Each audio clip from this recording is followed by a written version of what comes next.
Notre dissuasion nucléaire nous protège. Elle est complète, souveraine, française de bout en bout. Elle a, depuis 1964, de manière explicite, toujours joué un rôle dans la préservation de la paix et de la sécurité en Europe. Mais répondant à l'appel historique du futur chancelier allemand, j'ai décidé d'ouvrir le débat stratégique sur la protection par notre dissuasion de nos alliés du continent européen.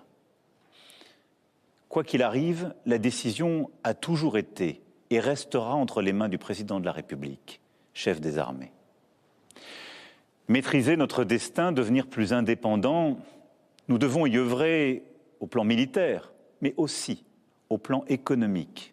Oui, l'indépendance économique, technologique, industrielle et financière sont des nécessités. Nous devons aussi nous préparer à ce que les États-Unis décident de tarifs douaniers sur les marchandises européennes, comme ils viennent de le confirmer à l'encontre du Canada et du Mexique. Cette décision incompréhensible, tant pour l'économie américaine que pour la nôtre, aura des conséquences sur certaines de nos filières. Elle accroît la difficulté du moment, mais elle ne restera pas sans réponse de notre part. Alors, tout en préparant la riposte, avec nos collègues européens, nous continuerons, comme je l'ai fait voilà 15 jours, à tout tenter pour convaincre que cette décision nous ferait du mal à tous. Et j'espère, oui, convaincre et en dissuader le président des États-Unis d'Amérique. Au total, le moment exige des décisions sans précédent depuis bien des décennies. Sur notre agriculture, notre recherche, notre industrie, sur toutes nos politiques publiques, nous ne pouvons pas avoir les mêmes débats que naguère. C'est pourquoi j'ai demandé au Premier ministre et à son gouvernement, et j'invite toutes les forces politiques, économiques et syndicales du pays à leur côté, à faire des propositions à l'aune de ce nouveau contexte.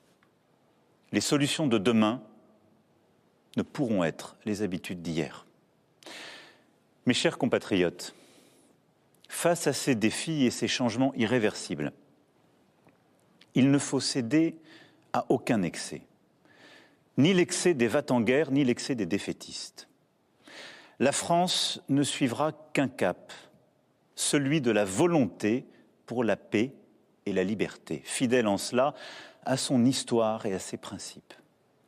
Oui, c'est ce en quoi nous croyons pour notre sécurité, mais c'est ce en quoi nous croyons aussi pour défendre la démocratie, une certaine idée de la vérité, une certaine idée d'une recherche libre, du respect dans nos sociétés, une certaine idée de la liberté d'expression qui n'est pas le retour des discours de haine, au fond une certaine idée de l'humanisme.